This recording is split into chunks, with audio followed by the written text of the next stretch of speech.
The bell above the Iron Brotherhood's garage door chimed at exactly 3:47 p.m. on a Tuesday afternoon. Marcus looked up from the carburetor.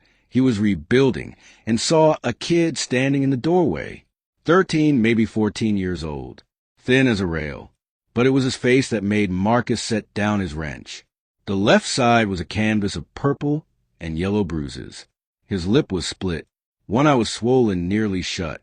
The boy stood there, backpack hanging off one shoulder, trembling slightly despite the August heat. He scanned the garage with that hyper-vigilant awareness Marcus recognized from his own childhood, the kind of watchfulness that comes from never knowing when the next blow will land. Tommy and Ben had stopped working on the Harley in the corner. Diego paused mid-swing with his hammer. The garage went quiet except for the hum of the overhead fans. "Can I work here?" The boy's voice cracked on the last word.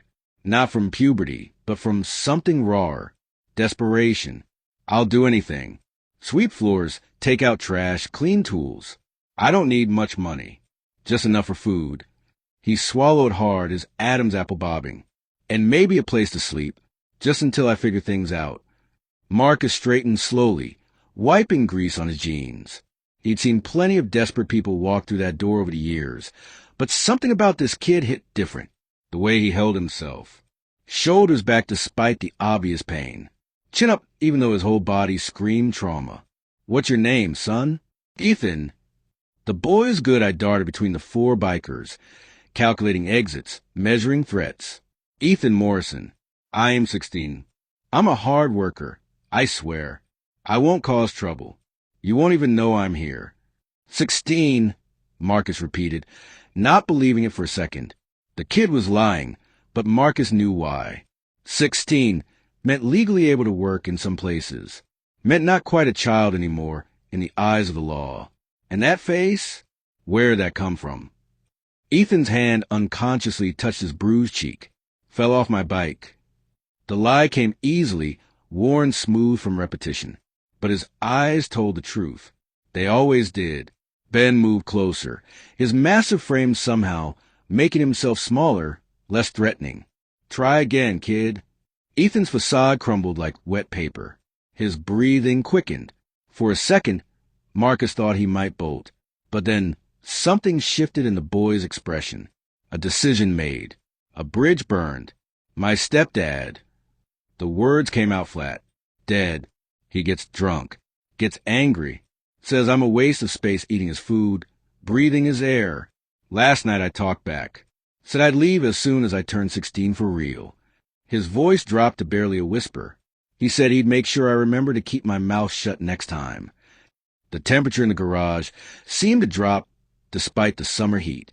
Marcus felt that old familiar rage building in his chest. The kind that had gotten him into trouble before he'd learned to channel it into something productive. "Where's your mom?" "Works double shifts at the truck stop. She doesn't know. She can't know." Ethan's eye, the one that could still open fully, filled with tears he refused to let fall. "She's barely holding it together as it is. If she knew, she'd leave him. Then we'd be homeless. At least now there's a roof. I just can't be under anymore." Diego grabbed a shop stool and slid it toward Ethan.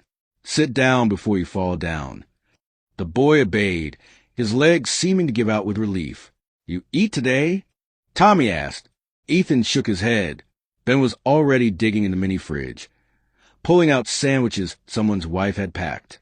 He set 3 in front of Ethan without a word. The boy stared at the food like it might disappear. Then he grabbed one and ate like he was afraid someone would take it away.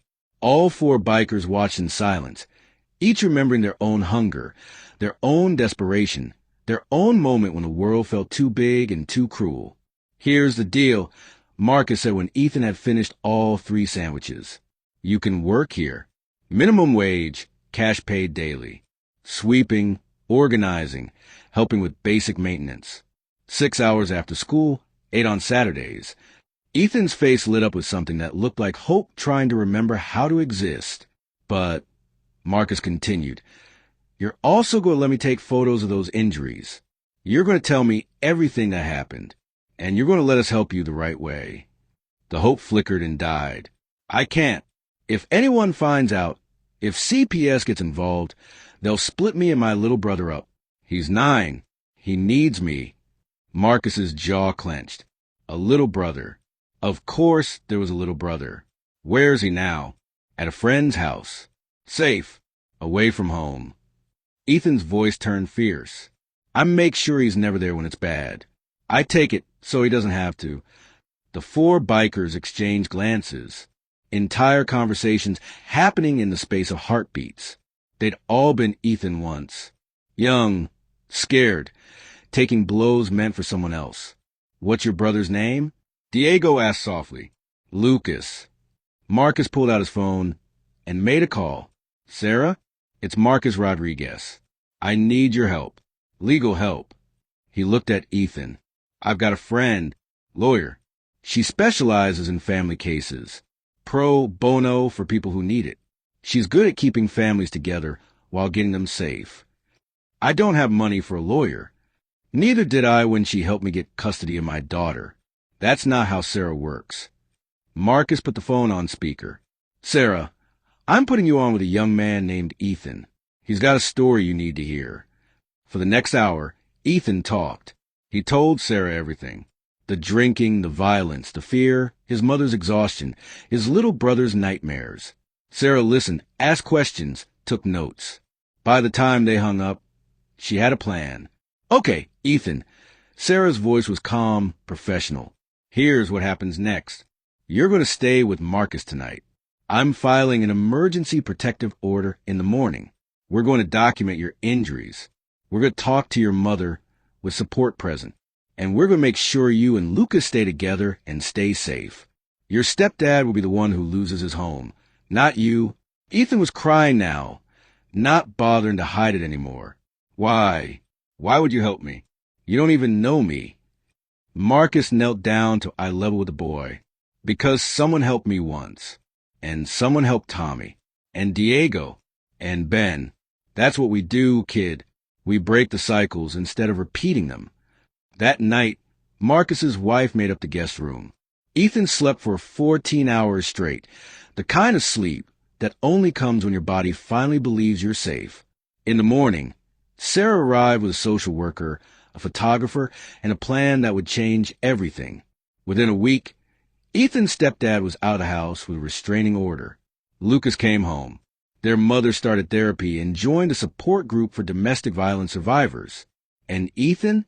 He showed up at the garage every day after school, learning to rebuild engines, rebuild trust, rebuild a life that had been broken. 3 months later, Ethan handed Marcus his first paycheck. Still an envelope. What's this? Marcus asked. I want to donate it, to help other kids like me. Like Lucas. Kids who need someone to believe them when they ask for help. Marcus looked at this kid, who'd walked in beaten and desperate, now standing tall with clear eyes and steady hands. You know what, Ethan? You're going to do great things. I learned from the best, Ethan said, and for the first time since his father died, he smiled like he meant it. If this story touched your heart, subscribe to the Kindness Stories for more tales of courage and second chances. Share this with someone who needs to know that asking for help isn't weakness, it's strength. Comment below, what would you have done? Let's be the people who answer when someone asks. Until next time, remember that sometimes the bravest thing you can do is walk through a door and ask for help,